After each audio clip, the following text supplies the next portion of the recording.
Hey guys, welcome to our UFC 295 full card predictions. It's a great card. We got Alex Pereira versus Yuri Prochazka for the light heavyweight championship.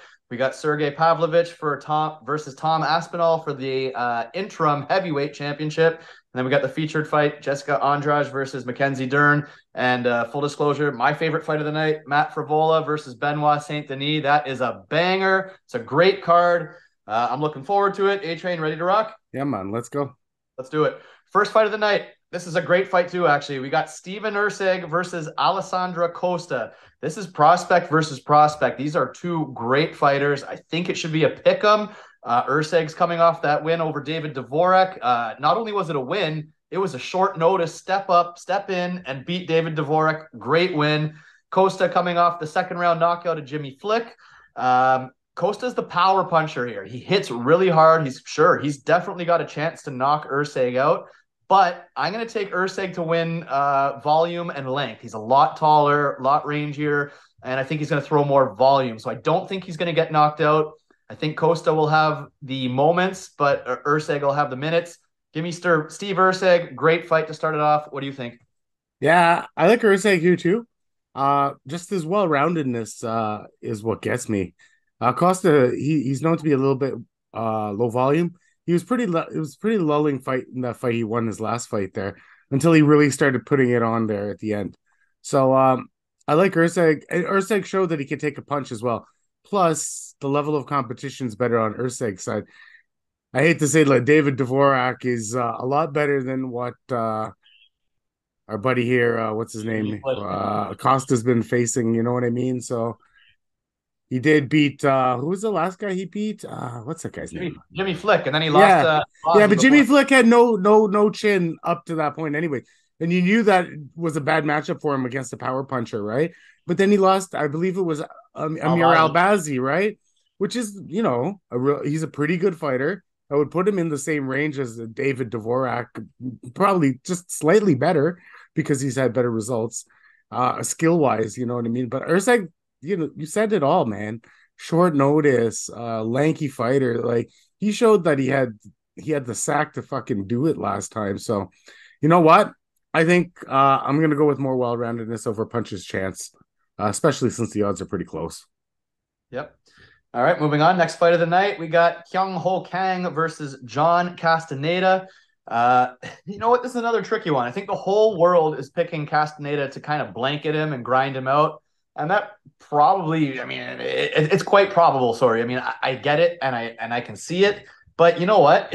Kang is always underrated, man. I've always picked against this guy, and he always wins. He's been around the UFC a long time. He's got an 8-3 record in the UFC. Like he finds ways to win, man. So I don't think Castaneda's that great. It wouldn't shock me for Kang to pull this off. Uh, I don't know. I'm not going to be betting the fight. I do give Kang a chance here. I really do. I like him better on the feet. If he doesn't get blanketed, I think he has the more finishing upside here. But close fight. I don't love the fight. What do you think? I think you're right, but you know what? Let's see. Kang likes to employ sort of his ground game once in a while as well in a lot of those fights. You know what I mean? So it's not like Kang is lost on the ground. And that fight against Quinones, everybody had Deep Quinones, this great prospect, gonna wipe the floor. Not really a lot of people wipe the floor with Kang Ho, Mr. Perfect. You know what I mean? He's actually a really tough guy. He's a good striker. He has an underrated ground game. Castaneda, I mean, he beat Mufin Gafarov on short notice last time, right? And then wasn't that the fight before that he gassed out in the second against Daniel Santos? And then he there was parts of that Miles Johns fight that he was losing. Everybody beats Wei Linden. Nathaniel Wood showed that Nathaniel Wood isn't even as good as he actually is when he beat Castaneda that one time too. So you know what? Underrated Mr. Perfect plus money. I think the value is all on Mr. Perfect here. All And right. 70% takedown defense isn't half bad against a wrestler that tires out in the second half of that fight, you know? If there's a finish, it's Kang finishing him. Yeah, by submission too. And I think it's because the cardio doesn't hold up. Yep. All right. Next fight of the night, we got a pretty good women's fight here. We got Tabitha Baby Shark Ricci versus Lupi Godinez. Ricci is coming off the win over Jillian Robertson, kind of a grappler versus grappler. She got it done. And Lupi never looked better than in her last fight. She showed much improved striking. I actually really like Lupi here, and it's shocking because if you watch all our previous videos, I've kind of always looked to fade her. I always thought she was kind of overrated, wasn't that great. But you know what? She has been making the improvements every fight. I think training with Alexa Grasso, her hands have gotten a lot better. And I just think, hey, she's a power wrestler. She's a pit bull. I don't think Tabitha Ricci is going to be able to get her down and use her grappling. So if Lupi's smart here, she's going to look to keep this standing and beat her up on the feet. So give me Lupi to beat her up on the feet. What do you think? And as you know, if you watch our videos, I love Tabitha Ricci, and I love the way she wins her matches and doesn't leave it up for the judges. And if she does leave it up for the judges, it's like 30-27, no doubter. So the problem here is Lupi there, like in her last couple fights, she's actually shown a lot of improvement. And it was hard to show. She's actually, based on what you said, she's a Mexican, like Olympic style wrestler, like that type of level. And where does Tabitha Ricci best known for? Groundwork. If you look at Tabitha Ricci striking, we both said this before, it's sloppy, it's wild, it comes up short a lot, and it's actually not very good. Her percentages show that. And yeah, so she's a 37% striking accuracy. That's gross, right? And Lupi in that last fight, who was that last fight that she fought? She fought Elise Reed and Emily Ducote. She like tore them apart on the feet. Like the volume was there, the technically it was there. You shit on her for fights like Calvillo, where comes up a little bit short, but even the Angela Hill fight, she got completely wasted. But Angela Hill again showed this past weekend that she's very technical, very good fighter. She deserves to be in the UFC, and that's not that bad of a loss for Lupi. Probably a very good learning loss, because the last three fights after, she showed a hell of a lot of volume and way better striking. This fight does not hit the ground. I don't think Baby Shark can get her to the ground. Lupi's a bigger girl. I feel like it stays standing. And Tabitha Ricci, I don't think she gets shut down. The last time she got shut down was by Manon Fiorot in her debut, but that was a division up. So give me Ricci Godinez by unanimous decision. I think that she has all the tools to win this fight and be champion, to be honest with you. Yeah, no, hey, if she keeps improving at this rate, she'll be there soon. All right, next fight of the night, we got Nazim Sadykhov versus Vyacheslav Borshchev. On paper, it kind of looks like a good prospect versus good prospect. Kind of looks like a grappler versus striker, except Sadykhov doesn't really wrestle a whole lot. He does do great work once he gets there. He does have submissions. I think he has good control. He's a good fighter. I'm not sure he's going to shoot. I'm not sure he's going to be able to hold Borshchev down or tap him out. And I know everybody always loves to side with the grappler, but I really like Borshchev striking. I think he's a live dog here. I like him at underdog odds here. But they're very close for a reason. Both have a route to victory. Both are great prospects. I'm rooting for the striker. I think he can get it done, but it's a great fight. What do you think? I think that if this fight hits the ground, that Borshchev's not a fish out of water, because I believe you can remember the Mark Diakese fight? You got taken down like 754 times in that fight, up and down. But you got to think about it, though. Mark's a decent fighter, decent wrestler. We saw him past weekend again. But did this guy he got up. He got up all those times.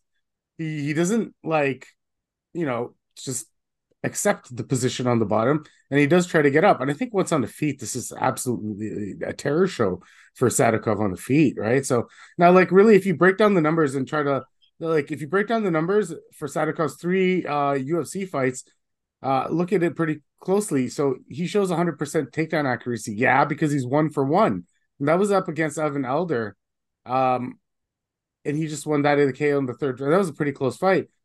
He has no takedowns in the Terrence McKinney fight. He just won that because Terrence cardio, and he had no takedowns in the Ahmad fight. So he's just finding ways to win these fights. And can he do that here? Yeah, I guess so. But is that likely? I don't think so.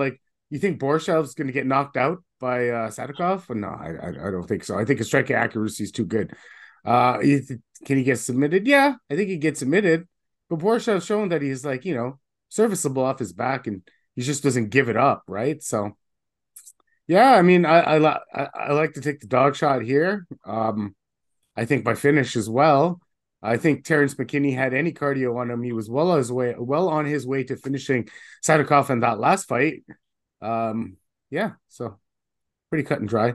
Otherwise, Sadykhov would have been a bigger favorite than the minus like 150 that he's at right now, right? Is that what he is?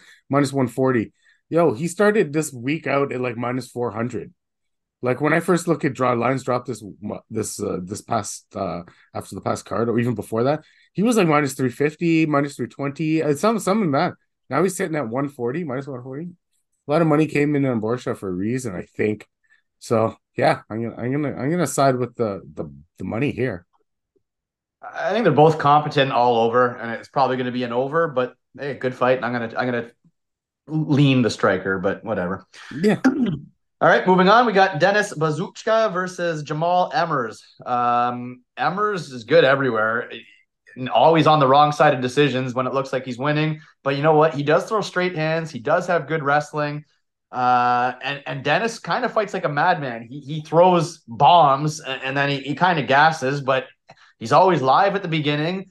I'm gonna root for Denis because I think he's more exciting, but at the same time, I don't think he's going to knock Emmers out. And I think at some point he's going to slow down and Emmers will probably take over this fight and win a decision. Because Emmers isn't really a big finisher himself. So I like Emmers. I like the overs. I'm rooting for Denis. I just think he's more exciting. Not a fight I'm really looking forward to. What do you think? I think the odds are ridiculous. Minus 334 for Jamal Emmers. It's not that pardon? Sorry, ridiculous. You're right. Yeah, keep Yeah, going. yeah, yeah.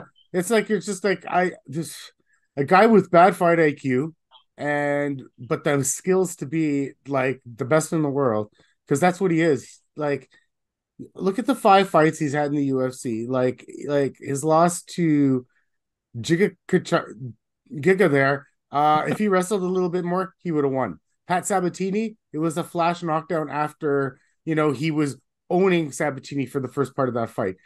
Jack Jenkins was one of the biggest robberies I've ever seen in my entire life, aside from Davey fucking Grant, because that was another bad robbery.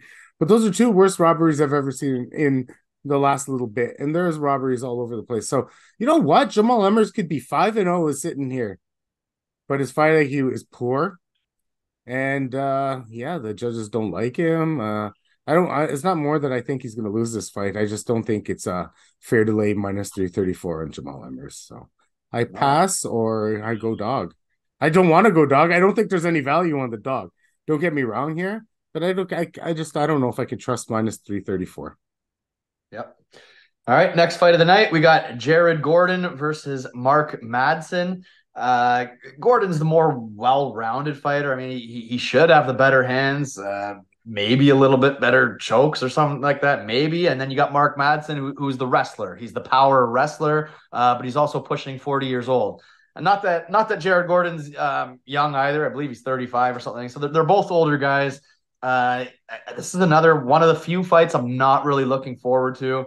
I could see a path where Mark grinds it out, but I mean, Jared Gordon is also a grinder. Like that's why this fight is boring. I think this is two guys grinding for fence control or top position. Like I don't think there's going to be a whole lot of chances for finishes or big moments in this fight. So it's kind of a boring fight to me. I'll lean Jared Gordon. Won't be playing it, and this is a take a shot with your friends kind of fight for me, and get ready for the next ones. What do you think? I like Gordon here too. I think the striking is way better. He's a way better striker than Madsen. Not that Madsen hasn't been serviceable over the last part. Because it's weird that see like the Olympic style wrestler get out wrestled by Grant Dawson. Because I felt like he could have done more. But I guess when wrestlers get on their back, it's kind of then he beat Pichel, he beat Kelly Guida, he beat Austin Hubbard. But Gordon beat Santos. I think he beat Pimblett. And if there wasn't a headbutt, he was winning that round against Bobby Green. So he looked pretty good up to that point. So I think the striking is better. And like you said, they both are grinders. So, do you see Madsen taking down Jared Gordon? Yeah, maybe. But I feel like after the first round, that those takedowns get few and far between. The cardio gets sort of zapped. And Madsen has shown a propensity to, slow down as fights go, because I believe he lost that last round to Austin Hubbard, who's I don't feel like is a great fighter. He has a tendency to lose a lot of last rounds. He doesn't have the cardio. and I think, like you said, the age is a big red flag as well. Uh, Not that Gordon's any better, but I feel like the value is on Gordon here. Um, Gordon by decision is probably what I would think. I don't see him knocking him out. It might be one of those TKOs because Madsen's so tired on the ground and doesn't want to put his hands up. But he's not tapping him. I don't feel like he's tapping him. Gordon over 1.5, same game parlay or something like that. Yeah, that's about right. Yeah. All right, next fight of the night, the last prelim. Actually, pretty fun fight. We got Joshua Van versus Kevin Borjas. Borjas is a great striker. He should have the striking advantage, but Joshua Van, he's a young freak kid, man. Like he crazy pace, likes to go for it, more well-rounded. He's the better grappler, should be able to take him down if the striking gets dicey. So give me the kid, give me Joshua Van, but I like Kevin. Kevin is a fun striker and he can make it interesting. But I just expect this one to be a fun pace. I don't think they're going to be slow. I don't think they're going to be looking to ride out the like. I just think it's gonna. I think this is going to be a good pace fight, much more exciting than the last one. Good way to cap off the prelims. What do you think? I think Borges is a more technical striker, but in his Dana White Contender Series fight, he did show that he has some holes. He got taken down 5 times in that fight. So I don't see Joshua Van actually taking him down, but I see because he has that wrestling advantage. I do say he does have that wrestling advantage. That this fight does stay on the feet, and if it stays on the feet, Van's more than shown that he has a chin. He can throw volume. I feel like this is a volume fight. I feel like his volume is going to overwhelm Borges, maybe not knock him out or TKO him, but overwhelm him in the state that lose rounds. He showed that he can come forward. He also showed that he could take a punch. So if Borges is waiting to just counterpunch him one time, I don't. It's going to take a little bit more than that to knock this guy out or to knock him down to lose the round. Van by volume. Yep, I like it. All right, guys, moving on to the main card. If you haven't already, please please subscribe. We appreciate it. First fight of the main card, one of my favorite fights of the night. We got Matt Frevola versus Benoit Saint Denis. This is a madman versus a madman. I do not expect this to hit the cards. I mean, no one expected Lewis and Almeida to hit the cards, but I see somebody going down here. These two are just going to throw bombs until somebody drops. And everybody, I feel like nobody has any faith in Matt Frevola, but he's slowly but surely putting together a win streak here. He's got 3 first-round knockouts in a row going here, all vicious, all quick, comes right at you, throws bombs. And I mean, there's a world where he drops Benoit Saint Denis. The problem is Benoit Saint Denis, I think, might be even crazier. He's an absolute unit of a man. He's shown a hell of a chin, and he'll throw those bombs back. So while I think Frevola can land, I don't know if Frevola's chin will hold up as good as Benoit Saint Denis. So give me Benoit Saint Denis by knockout. But either way, like I think whoever you pick here, it's by knockout. I just think someone will break, someone will crack, someone will go down. I'll take Benoit Saint Denis knockout. But Frevola's live. He's a dangerous guy. What do you think? Well, Frevola has been coming after guys like a madman to start fights, right? So that's the issue with Frevola. And what are the fights that he lost in the UFC? It's Terrence McKinney. Well, he got one punch there. And Armin Sarukian and Lando Venata was a draw, and Marco Polo Reyes was a loss. So, people say he might have like a little bit of a glass chin. But that's not true. Because I've watched the last few fights with him, man. He's going at people like a madman. Problem is, didn't Zaldesky dos Santos go after Benoit Saint Denis as a madman? And that was the division up. And Benoit came back like a zombie after getting hit with all those shots. So nothing I think Matt throws is going to knock this guy out.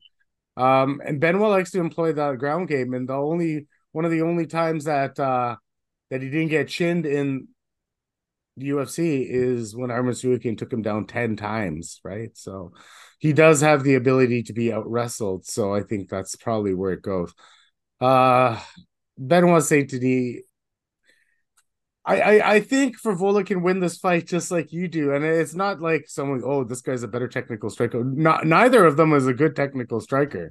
Neither of them. If you want to tell me Frevola comes out and technically strikes in these matches, you're a fucking liar, because he just comes out and just wings punches, kind of like Francis did when he fought Jairzinho Rozenstruik, and just like runs at people, right?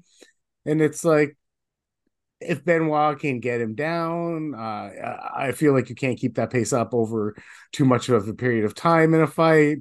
Benoit's the more well-rounded striker. I mean, sorry, well-rounded fighter in this. So I think because of the ground game, I lean towards Benoit, but I'm not going to be surprised if Vola knocks him out. I'm not surprised. It's going to be a fun one. Yeah. All right. Next fight of the night, we got Pat Sabatini versus Diego Lopes. This is a grappler versus grappler. And I think there's a clear path for Pat just by probably having the wrestling advantage and being the one on top.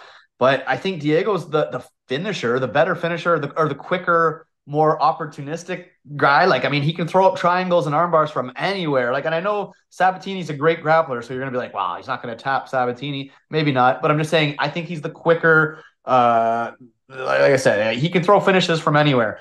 And I think he's going to be the better striker, although I don't think there's going to be a whole lot of standing and striking. I think it's going to be a lot of grappling.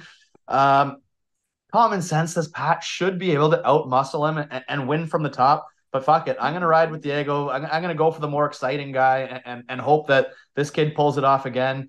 So give me Diego to find a finish out of nowhere. But I get it if you're on the Pat side. What do you think? I'm on the Pat side, but like it's logical, right? I'm not going to do a striking breakdown on these two. Diego's probably got the better striking out of two, but Pat's got the far better wrestling than Diego. Remember the two fights that Diego's lost for the UFC have been a 4-0 edge on Movsar Evelev taking him down, and a 3-0 edge on Joe Anderson Brito taking him down. What I can say is Diego Lopez is a durable guy. He knows how to defend. And so Pat Sabatini is probably going to not tap him out because I don't see that happening. Pat Sabatini by decision because the ground game and the wrestling is better. I don't really want to have to break it down any more like that. It's because, that's pretty much what I see happening. All right, sounds good. Moving on, featured fight of the night, we got Jessica Andrade versus Mackenzie Dern. You know what? This doesn't take too much. Just like you just said, you don't need to go into it too much. Jessica's the power puncher. Mackenzie's everything else. She's probably the more volume or more pace, I guess, and the way better grappler. I don't think Mackenzie Dern's takedowns are great, but Jessica Andrade's takedown defense isn't great either. So I just think Mackenzie Dern's going to win wherever this goes. I don't know for sure if she'll tap her, but I feel pretty good that Dern's going to get it done regardless. She's just going to keep coming forward. And Jessica will eventually kind of slow down, gas, give up a few takedowns, maybe get tapped, maybe not. But I think Mackenzie wins either way. Jessica just hasn't looked good lately. What do you think? I think it was 2 videos ago, and we were talking about somebody Mackenzie fought, and I said, remember Mackenzie Dern? I go, that was the best she's ever looked in the UFC in her last fight against Angela Hill. It was a pillar-to-post beating, and she looked competent on the feet. And Angela Hill again showed this last weekend that she is a competent technical striker, and Mackenzie Dern was a way better competent technical striker. And then the fight that she lost to Xiaonan right before that, well, that was a close fight. It could have gone either way. The Rodriguez fight that she lost was a close fight, and she learned from her mistakes. It looks like it was always low volume. Not the takedown sucks. She's 15%, but she doesn't need a takedown to win a fight. She can win a scramble, right? And our friend Jessica Andrade, I feel like, is on the way out. Lost to Blanchfield. Who else did she lose to? Suarez. And she lost one more to Xiaonan. And these are all finishes. And yeah, the chin's not what it used to be. She's coming up short. She's winging punches. Mackenzie, this minus 200 I feel like is a gift on Mackenzie Dern. Like, she is one of my lock picks of this card. I don't see at the points in their career how they are, and the progress that Mackenzie showed in her last fight. They're going in opposite directions, dude. Like, one's learning how to strike with already by arguably the greatest ground game in women's MMA, with no wrestling. Can you imagine if she just keeps getting better and better and better? She's got the striking down. If she learns some wrestling, bro, this might be the actual Mackenzie Dern that they said that was going to come into the UFC. But I think striking's enough against Andrade. She might actually finish her too. Yep. All right, moving on to the co-main event. Flip a coin, guys. We got Sergey Pavlovich versus Tom Aspinall. Two guys that don't even get out of the first round ever. Like, the streak of first round finishes is absolutely ridiculous. How anyone can be overly confident is insane. Aspinall is a more well-rounded fighter. If it hits the ground, he's probably gonna. I mean, if he gets him down, you got to think he's gonna finish him. But I'm gonna go with the Russian to keep it standing. Blades couldn't take him down. I'm gonna say Aspinall can't either. I don't know for sure. We'll see. But give me Pavlovich by knockout, under 1.5, probably in the first round or whatever. Yeah, I think it's Aspinall submission or Pavlovich knockout. I'm gonna go with the Pavlovich knockout. What do you think? I think if Aspinall didn't hurt his leg against Blades in that fucking fight, we'd have a way easier time in figuring out how to break down this fight for sure, right? But yeah, I mean, if Pavlovich doesn't go down, I mean, okay, so let's put it this way: Tom has a really good jab, and the strikers that he's been fighting in the UFC they haven't been as smart as like a Pavlovich. Like a Pavlovich is a good striker. Tom hasn't faced this sort of power coming back at him with this sort of technique in any fight, I don't think, that he's been in the UFC. So essentially, if he can't get this down, it's going to be a kickboxing match. And I feel like Pavlovich wins the kickboxing match. People might say, Tom, well, he has a really great jab. He does. Yeah, he throws good hands, right? But I think it's the power coming back at him. I'm going to go with power on this one as well. I like Pavlovich. I liked him to be champion. I honestly thought he could beat John Jones, but, that's wishful thinking at best. But he looks like he has that girth and that grit and that he looks like a monster in there, just kind of like Ivan Drago from the fourth Rocky, you know what I mean? Just like, that's what it feels like. Not that Aspinall doesn't, but I feel like when things aren't going well on the feet for Tom, he tries to take it down. But if things aren't going good on the feet and he can't take it down, then what is he going to do, right? So someone's going down at least, right? Oh yeah, whatever side you're on, pick the finish for extra value. I know Lewis and Almeida shouldn't have went the distance, but I don't give a shit. This fight is not going the distance, so pick the finish, get the extra value. Well, Lewis Almeida, if Almeida had any striking, he would have been able to finish Lewis. So it's all good. Like he's sort of one dimensional at this point in his career. All right, guys, moving on. The main event of the night. This is the exact same thing. Flip another coin. We got Yuri Prochazka coming back from injury, trying to reclaim his belt versus Alex Pereira. That's a striker versus striker. You can say Yuri has all this submission advantage, blah, blah, blah. I don't think he's really going to be looking to submit. I mean, yes, he submitted Glover, but when has he really, really tried to implement grappling? Like pretty much never, man. I've watched a lot of his fights. He likes to stand and throw wild shots. And he's absolutely live to catch a knockout here too, man. I think everyone thinks it's Alex knockout or a Yuri submission. Man, Yuri can knock out Alex too, guys. Yuri can knock guys out. He's 29-3 for a reason. He knows how to win. He's lanky too. He's effective. He hits hard as hell. He's crazy. Alex is hittable. Somebody's going down. I love both these guys, man. I don't even want to see one of them lose. Love them both. I won't be upset. Whoever wins, good for them. Expect a knockout. What do you think? I'm on the Yuri side, aside from the few red flags that go on with Yuri. One has been the layoff. I'm scared about the layoff. But honest to God, like Alex got fast tracked in everything he's ever done in the UFC. Oh, some completely fast tracked, you know what I mean? And there's a couple things that you watch. He has great power, great technique, don't get me wrong, great hook, all that stuff. But like he's very low volume. And I feel like Yuri can be the guy that's throwing the volume. And when he is throwing the volume, he can come out ahead. Not that this is going to the scorecards, but hey, no one thought Yuri was going to finish Glover in round 5 either, right? But I feel like the volume is on Yuri's side here. And it's the angles, right? Like Pereira is so used to guys standing in front and kickboxing with him, like Israel or Jan that tries to take him down and then sucks for the rest of the fight, right? So yeah, I'm gonna go with the angles and Yuri and the weird striking, and he does have the better ground game if employed, but like don't think it's going to get employed. But if they ever go to the ground, Yuri's the one that's better. And if Alex wants to go and try to take him down, I think that's the wrong move as well. Yuri fights long, Alex fights well. It's a good fight, but I feel like it catches up with Alex. Like he's won most of the more fights than he's lost in the UFC. The only one has been the Israel fight, right? So I think for once, Alex doesn't have to worry about the takedown so much. I mean, I'm sure you have to train for it, of course, but I don't think Yuri's going to be shooting takedowns on him.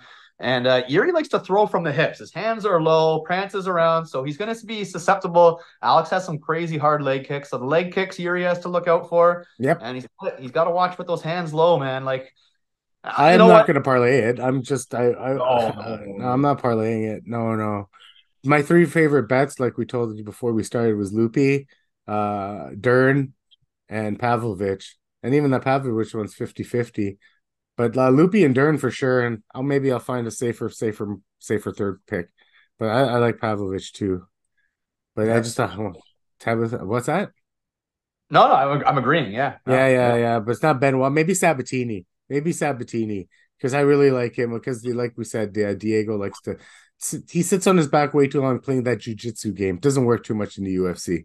Not against a jujitsu practitioner, right? So Okay, guys, we're gonna look for props when they drop Wednesday night, and we will drop our video Thursday night. So we'll have a bet episode with all our favorite bets, all our favorite props.